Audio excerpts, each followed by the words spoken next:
Alléluia. Je vous salue tous dans le nom précieux de Jésus. Est-ce qu'on peut acclamer notre Dieu? Il nous a donné la santé, la vie. C'est par sa grâce. Il est tellement merveilleux pour chacun de nous. N'est-ce pas qu'il est bon, notre Dieu? Alléluia. N'est-ce pas qu'il est merveilleux?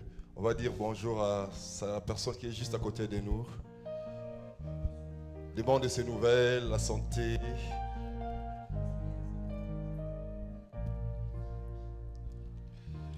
Ok. Alléluia. Le Seigneur nous fera tellement de bonnes choses aujourd'hui. Alléluia. Nous sommes contents aujourd'hui de recevoir quelqu'un qui connaît très bien la maison. C'est une référence pour plusieurs. Par son ministère, on est toujours abondamment béni parce que le Seigneur, par sa personne, nous fait beaucoup de bonnes choses. Il nous vient de Marrakech, c'est le pasteur Thierry. Donc, normalement, il n'y a pas besoin de le présenter parce que ici, c'est sa maison, quoi. Donc, pasteur Thierry, comme toujours, très content de vous recevoir. Donc, que le Seigneur puisse vous bénir énormément pour ce que vous êtes, pour cette paroisse et ce que vous faites aussi, chaque fois, pour cette paroisse. Merci beaucoup. Je vous donne la parole. Est-ce qu'on peut acclamer très fort le Seigneur pour sa vie?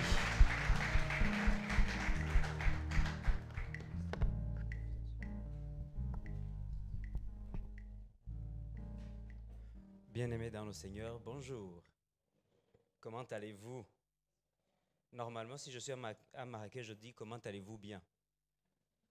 Et trouver la réponse. Est-ce que ça va? C'est un bonheur pour moi de venir ici à nouveau. Je pense que ça fait même pas 2 mois, n'est-ce pas? Je risque de m'habituer. Hein? Bon, après vous aurez un problème avec Marrakech, ça sera pas... Ce sera de paroisse à paroisse, je ne sais pas ce qu'on va faire. Alors, je pense que je n'ai pas besoin de me présenter. Hein? Est-ce qu'il le faut? Pas du tout. Hein? Ben, je m'appelle Thierry, je suis de nationalité burundaise. Quoi d'autre? Je suis pasteur à Marrakech, ça fait 6 ans maintenant. Comme vous le savez, je le dis toujours très bien, je suis vraiment très bien marié. À la Miss de tout le système galactique. Ça fait 14 ans qu'on est ensemble, 6 ans qu'on est mariés. Et Dieu nous a bénis avec une jolie petite fille qui s'appelle Ethel. On rend grâce à Dieu. Recevez les salutations de la paroisse de Marrakech. Et sans toutefois tarder, on va passer à la parole de Dieu. Alors, j'ai discuté avec le pasteur. Il m'a dit que ce mois, vous voulez conquérir de nouveaux territoires. Est-ce que c'est vrai? Bon, la manière dont vous dites, pasteur, vous êtes seul. Je vous souhaite bon courage parce que la main là que j'ai entendue, j'ai l'impression que c'est vous seul qui voulez conquérir de nouveaux territoires. Alors, je vous propose ce matin, en ayant l'esprit que vous voulez conquérir de nouveaux territoires, je vous propose de réfléchir sur ce thème, tous engagés pour que le règne de Dieu se propage. Tous engagés pour que le royaume de Dieu se propage. Alors, je vais me livrer à un exercice qui n'est pas hyper habituel pour moi. Si vous me connaissez, je suis beaucoup plus dans la prédication textuelle. J'aime prendre un texte et je reste dans le texte jusqu'à la fin. Mais bon, je vais juste suivre ce thème pour quelques points et j'espère que le Seigneur sera d'une grande aide dans ce sens-là. Alors, si nous voulons conquérir de nouveaux territoires, je pense qu'il nous faut que nous soyons tous engagés.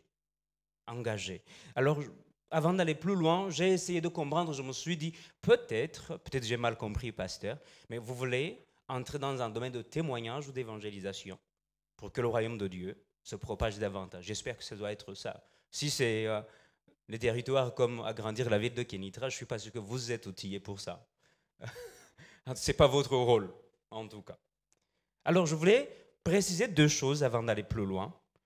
Première des choses, c'est Ephésiens 6, verset 12, qui nous rappelle quelque chose d'assez fondamental. J'en ai parlé la fois passée quand j'étais ici, donc je commence par où j'étais la fois passée. il nous rappelle que nous n'avons pas à lutter contre la chair et le sang, mais contre les dominations, ainsi de suite, n'est-ce pas? La plupart des fois, quand nous sommes en train de vouloir aller témoigner, aller gagner des âmes, nous avons l'impression que je prends quelqu'un, je dois le gagner à tout prix. Parce que c'est une affaire entre nous deux. Des fois, on rentre à la maison, on est fâché, la personne ne voulait pas nous écouter. Mais je pense que ce verset nous rappelle qu'il ne s'agit pas de la chair et le sang. C'est une réalité spirituelle. Nous aimons en parler à Marrakech quand nous sommes en train de témoigner. Souvent, il faut y aller à deux. L'un parle, l'autre en train de prier.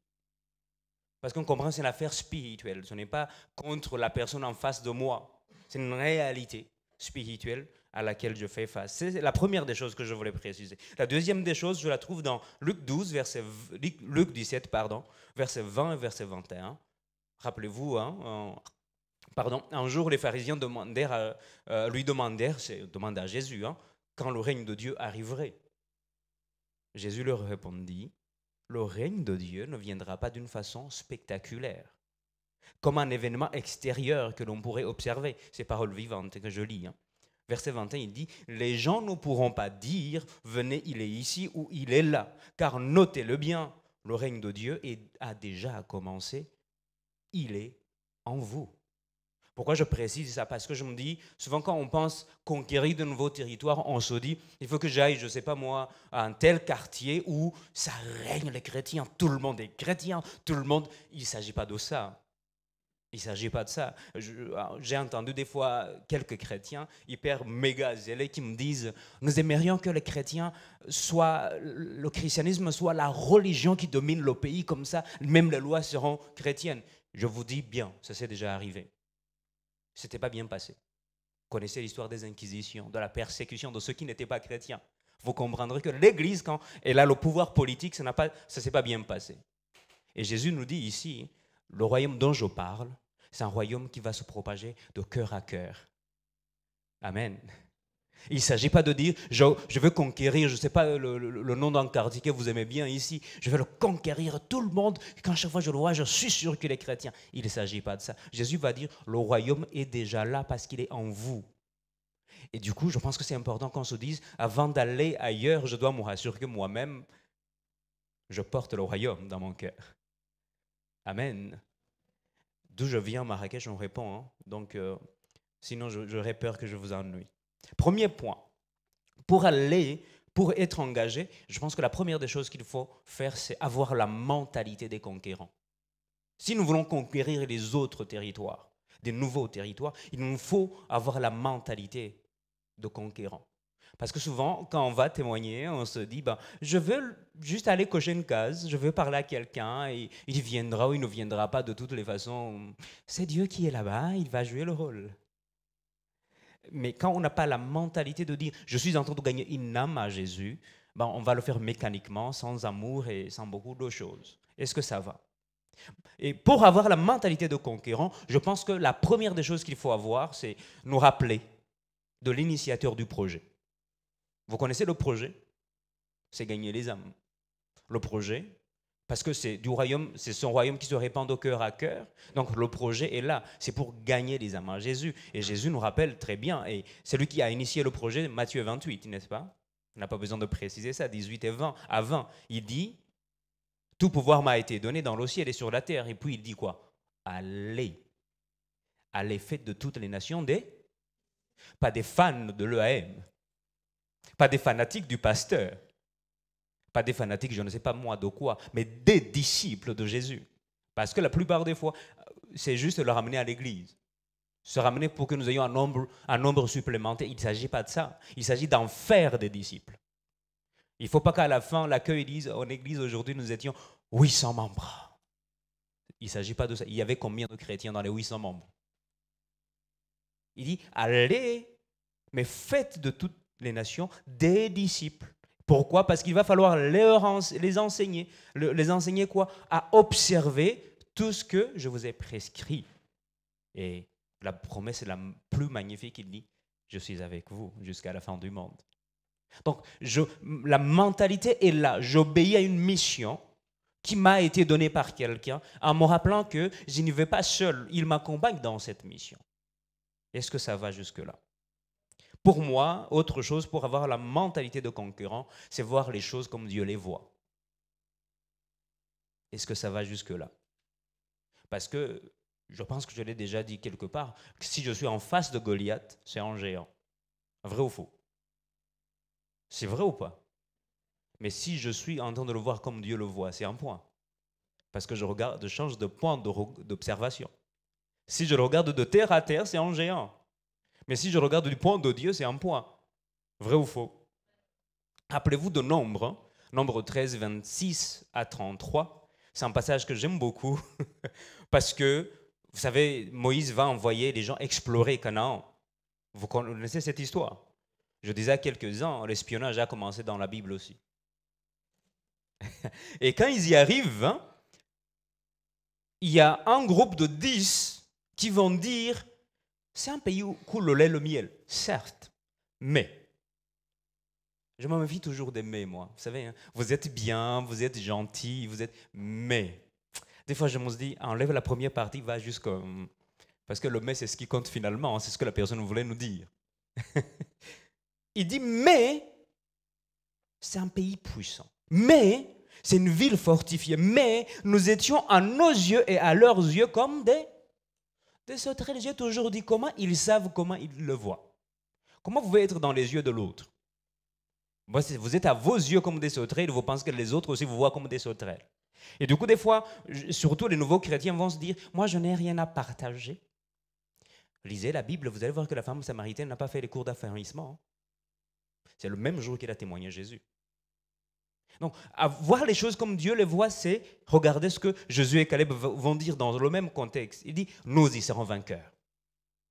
Si c'est une volonté de Dieu, si c'est l'attente de Dieu que nous allions conquérir de nouveaux territoires, Dieu est avec nous et nous y serons vainqueurs. C'est une démarche de la foi finalement. C'est pas genre je vais obéir aux démarches de l'Église, on verra. Non, Dieu nous donne une mission. Donc Dieu nous donne quelque part une promesse, une attente de ce qu'il veut de nous. Est-ce que ça va? Il dit, l'Éternel est avec vous, est avec nous. Donc nous n'allons pas craindre. C'est dans Nombre 14 là. Et du coup, je pense que c'est vraiment important de dire, si je dois conquérir de nouveaux territoires, quel est le regard de Dieu sur la situation? Comment Dieu voit les choses, non pas comment moi je vois les choses. J'ai donné un témoignage un jour, j'ai accompagné une sœur, je voulais qu'elle naisse de nouveau, qu'elle marche avec Jésus. J'ai fait 4 mois. Rien n'a changé. Après, j'ai laissé tomber. Je me suis découragé parce que j'ai arrêté de voir les choses comme Dieu les voit. Et un jour, je me souviens, elle vient subitement à l'église et puis elle me dit, mais ça fait quelque temps que tu ne me parles plus de Jésus, qu'est-ce qui s'est passé? Ah, qu'est-ce que j'étais dans la honte. Parce qu'à un moment, j'ai arrêté de voir les choses comme Dieu les voit. Moi, je me suis fatigué. Je dis, j'ai tellement parlé, je n'ai plus rien à dire. La vérité, c'est qu'à un moment, il était à Kenitra. Hein. Vous ne la connaissez pas peut-être, mais bon. Elle était très engagée dans cette église. Mais quand je la regarde, je me souviens qu'à un moment, je me suis découragé. J'ai arrêté de voir les choses comme Dieu les voit. Ça fait peut-être 5 ans que vous annoncez l'évangile à quelqu'un. Continuez. Ce n'est pas au hasard que Dieu vous a mis à cœur de le faire. Amen.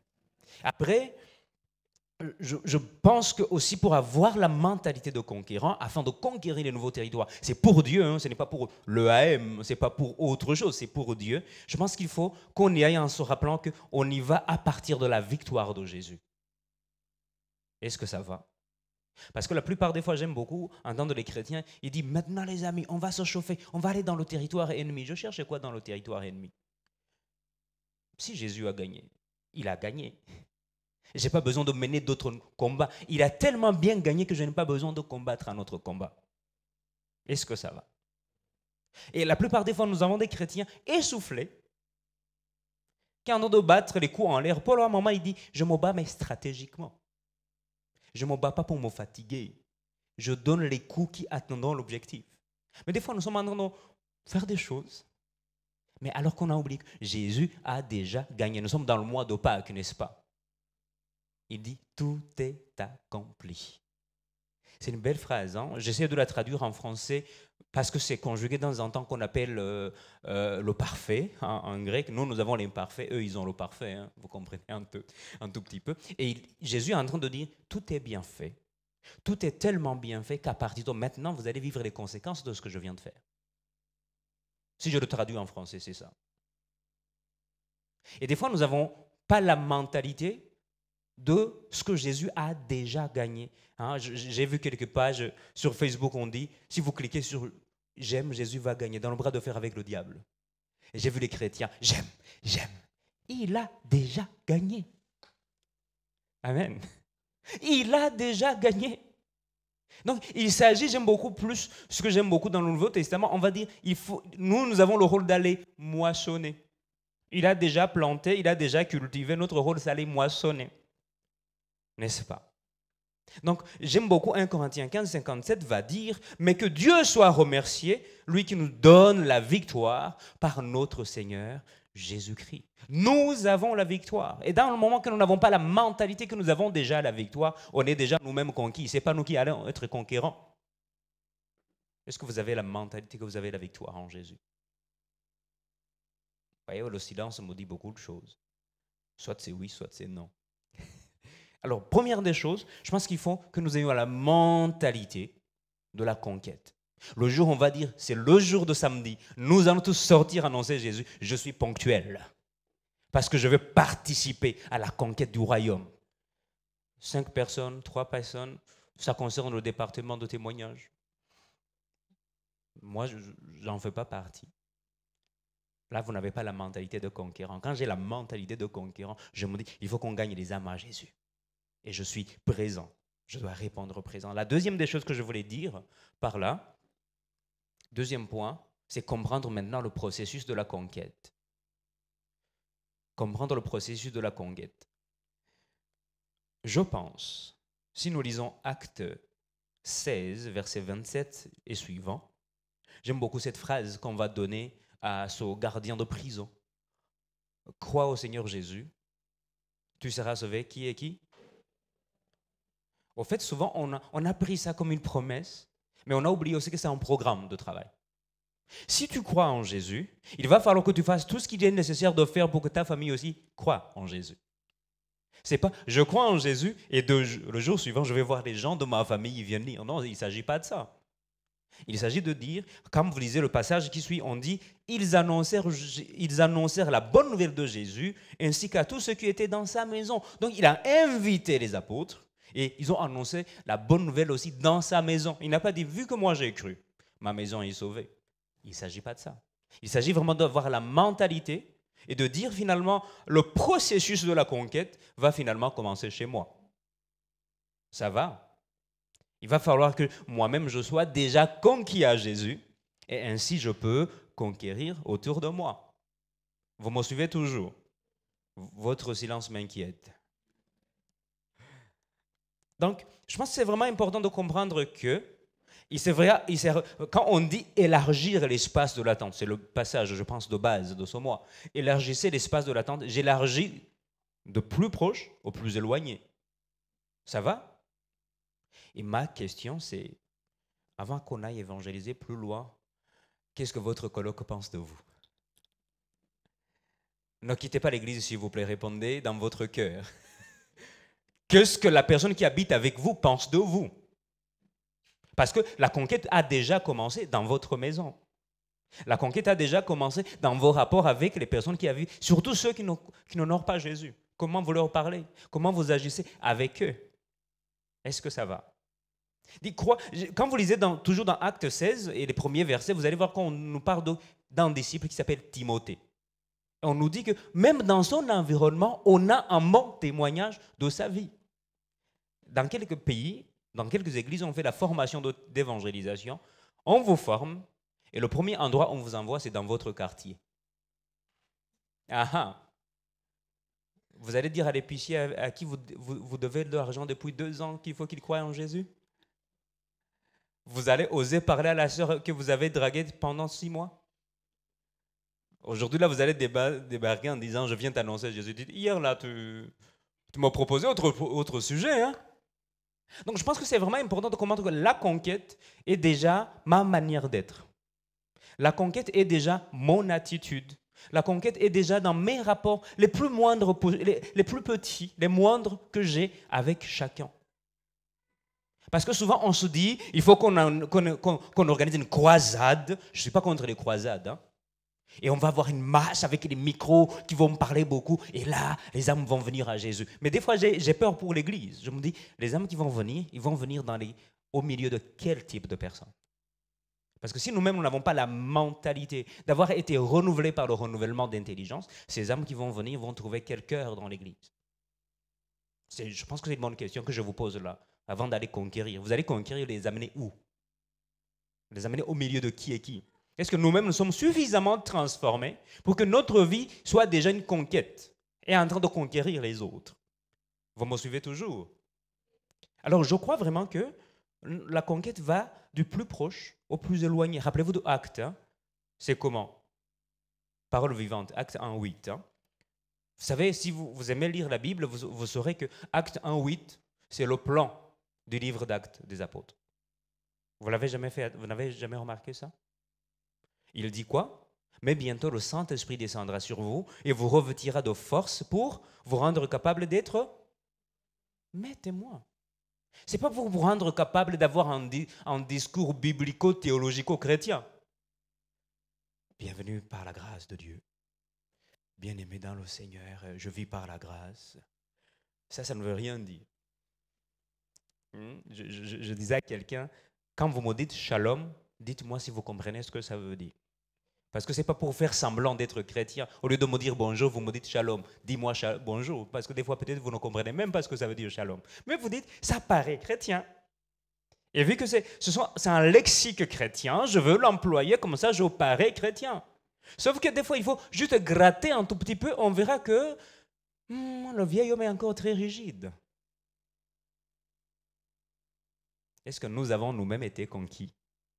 Est-ce que nous avons été nous-mêmes transformés? Parce qu'ainsi, nous sommes capables d'être témoins. Et le mot ici qui est témoin, c'est martyr, hein, rappelez-vous. Hein. Il est prêt à mourir pour la vérité qu'il croit. Un témoin, c'est quelqu'un qui peut attester ce qu'il a vu. Et ça nous challenge quand même un tout petit peu. Moi, j'ai toujours eu peur en disant, si Dieu plaçait un scanner de notre vie et pendant qu'on entre dans le temple, notre vie est filmée ici, qui viendrait dimanche prochain? Non pas parce que nous n'avons pas péché, parce qu'il ne s'agit pas de ça, ce n'est pas ce que je suis en train de dire. Je suis en train de dire que ce n'est pas une question de ne pas pécher, c'est une question d'une vie qui n'est pas inclinée vers le péché. Je ne sais pas si vous me comprenez, parce qu'on pêche d'une manière ou d'une autre. Hein. Mais est-ce que ma vie est tournée vers le péché ou tournée vers Dieu? Quand on parle de la sanctification, j'aime beaucoup l'expression qui dit la progression dans la sanctification. Je progresse, ce n'est pas validé aujourd'hui. Je grandis dans ce domaine-là. Ça veut dire que mon coloc qui m'a vu la semaine passée, il peut dire qu'il y a quelque chose qui évolue parce que cette personne fréquente l'église, donc quelque chose change. Sinon, nous sommes juste des pharisiens. Je te loue de ce que je ne suis pas comme l'autre. Moi, je jeûne 2 fois. J'ai appris que c'était en mardi, ou en lundi et en jeudi, si je compte les jours d'aujourd'hui. Non, 2 fois. J'ai coché, le pasteur m'a salué tous les jours. Je fais tout mon possible pour que je le salue et qu'il se rende compte que je suis présent. Eh bien, ça ne change pas grand-chose. Ce qui change tout vraiment, c'est que nous sommes capables d'être des témoins.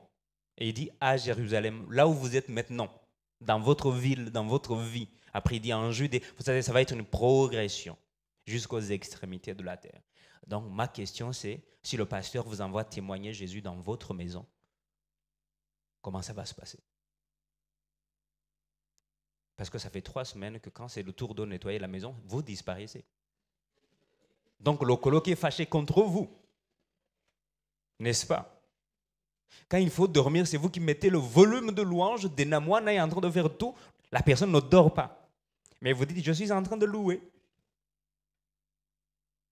Quand il faut régler les factures, là, j'en parle pas. Oh, j'ai eu un imprévu.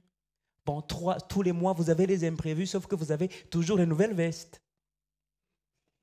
Et n'oubliez pas que le coloc remarque ça.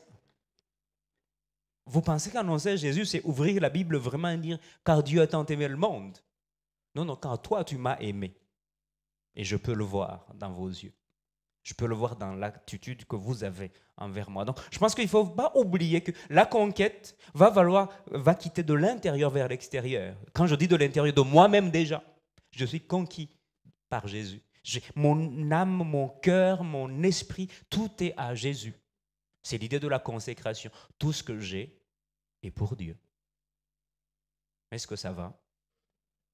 Comprendre le processus. Je pense que c'est important. Parce que sinon, ça ne servira à rien d'amener juste les membres, j'ai envie de dire même le nombre à l'Église, mais qui n'est pas en train d'être transformé. Nous ne voulons pas agrandir l'effectif. Hein. J'aimerais bien, hein, peut-être qu'on démolisse tout et on construise le plus grand. Mais ce n'est pas ce qui compte finalement. Parce que le temple, c'est nous. Le temple, ce n'est pas les briques. C'est nous. Dernière des choses que je voulais préciser ici, c'est que je pense que nous devons conquérir dans des actions indiquées par Dieu. Je n'entre pas dans la conquête parce que j'ai envie, parce que ça me fait plaisir. Mais je suis en train de suivre les indications de Dieu. À Marrakech, à un moment, on a parlé d'un thème qui est divinement conduit. Je suis conduit par Dieu pour faire l'œuvre de Dieu. Je ne suis pas conduit par mes regards, mes intentions, mon orgueil des fois pour conquérir. Non, je suis indiqué, je suis guidé par Dieu. Rappelez-vous de Josué 6, 1 à 5. Je pourrais vous proposer de le lire, mais vous savez que Dieu va dire au peuple, tournez autour de la ville, n'est-ce pas? Essayez d'imaginer, vous êtes le chef de l'armée, je pense qu'il y a dû y avoir des militaires ici. Vous conduisez tout un peuple, vous êtes armé, mais on vous voit tourner en rond. Vous dites, ce peuple est stupide. Ah, des fois, il faut tourner en rond, hein, parce que Dieu a voulu que ce soit la stratégie. Tourner en rond. Mais tourner en rond, des fois, c'est l'inviter à manger, passer du temps avec, aimer, lui proposer un service, tourner en rond jusqu'à ce que la muraille tombe. Et ça, ce n'est pas une journée, ce n'est pas 2, c'était une semaine. Si c'est la stratégie de Dieu de tourner en rond, je tournais en rond, non pas parce que je ne suis pas en train d'avancer, mais parce que je suis en train de suivre les indications de Dieu. Je ne veux pas commencer à annoncer Jésus en disant « Eh mon ami, si tu ne crois pas là, tu es mort demain. Hein? » Ce n'est pas de ça qu'il s'agit. Il s'agit vraiment de dire « Mon témoignage doit suivre les indications de Dieu. Mon action de conquérir les nouveaux territoires suivra les indications que Dieu me donne. » Ça, c'est le premier exemple. Rappelez-vous de Acte 16, verset 6. Ils veulent aller annoncer l'évangile, mais il dit « Nous avons été empêchés par qui? Par le Saint-Esprit. » Peut-être c'est le jour où vous avez prévu le grand discours. Vous avez décortiqué Jean 3, 16. Et ce jour-là, Dieu vous dit, vous ne dites rien. Tu dis, mais après tout le grand discours que j'ai prévu, ça va pas être toi, Seigneur. J'ai entendu une histoire d'un missionnaire qui est parti dans un pays. Il avait prévu les Bibles, les livres et tout. Et il arrive là-bas. Dieu lui dit, écoute, tu ne vas jamais annoncer l'évangile ici. Il dit, ah bon? Il dit, non, construis une case, apprends à vivre, à comprendre comment ce peuple vit. Je te vis comme tu as envie de vivre au milieu d'eux. Et du coup, il a vécu, je pense, 3 ans.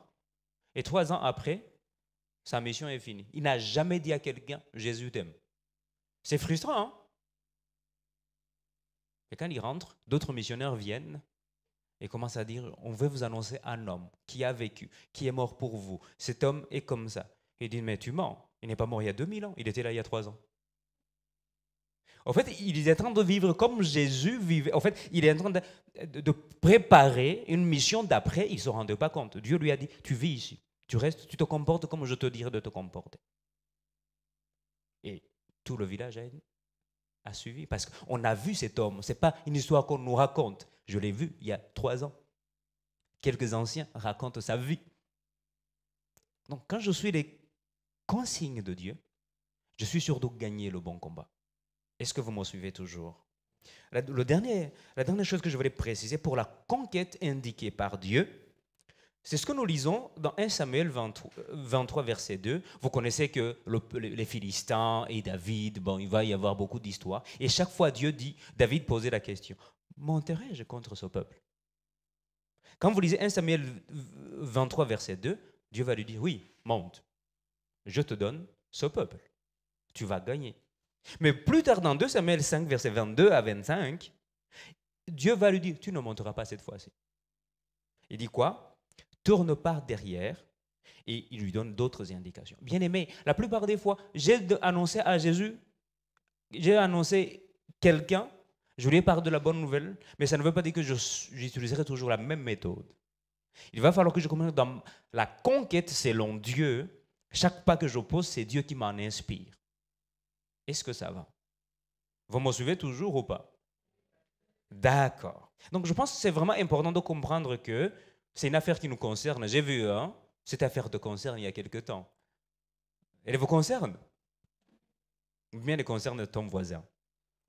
Donc c'est vraiment important de se dire, nous sommes tous engagés pour que le royaume de Dieu grandisse. Mais des fois, comme Jésus le dit, ce n'est pas des manières à frapper le regard. Ça va être de cœur à cœur, de vie à vie, de témoignage à témoignage, progressivement. Et là, vous allez voir quand même, les vies que nous construisons, ce sont des vies solides. Pas les gens qui se sont convertis parce qu'il y avait une émotion musicale. Hein? On joue un peu quelques accords mineurs. Ça fait beaucoup d'émotions. Est-ce que quelqu'un veut venir à Jésus? Oui, il vient en pleurant. Le jour suivant, on n'a jamais l'impression que la personne a connu Jésus. Parce que là, c'était émotionnel. Mais il va falloir que ce soit un témoignage de cœur à cœur, progressivement, en construisant des vies sûres et des vies solides. Que Dieu vous bénisse abondamment. Est-ce qu'on peut prier?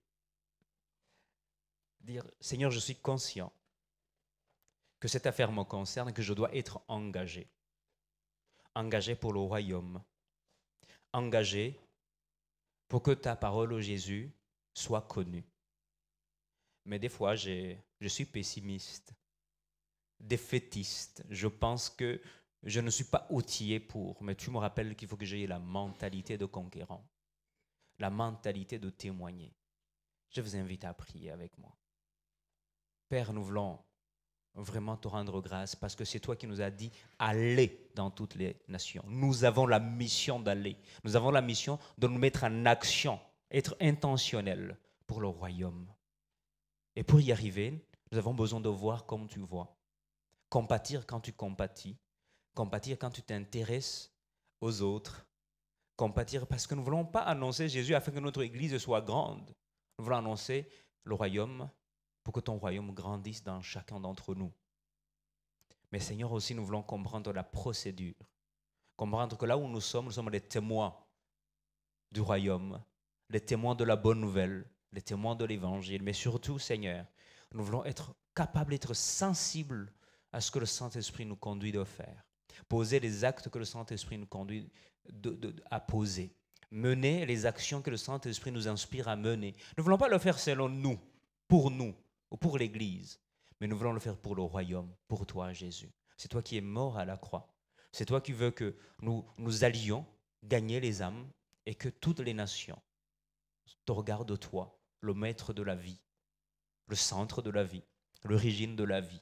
Nous te faisons confiance, Seigneur, et nous voulons apprendre à chaque fois à être engagés pour que ton royaume grandisse, engagés pour qu'autour de nous, nous soyons des témoins de la bonne nouvelle. Tu as tellement aimé le monde et nous voulons être des acteurs, nous voulons être les agents de ton amour, être les agents, Seigneur notre Dieu, de ta restauration, de ta rédemption.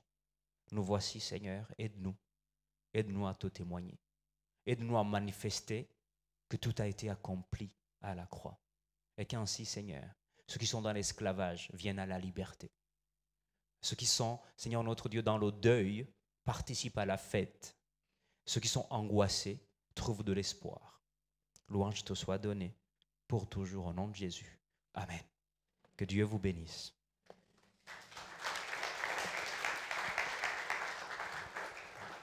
Alléluia.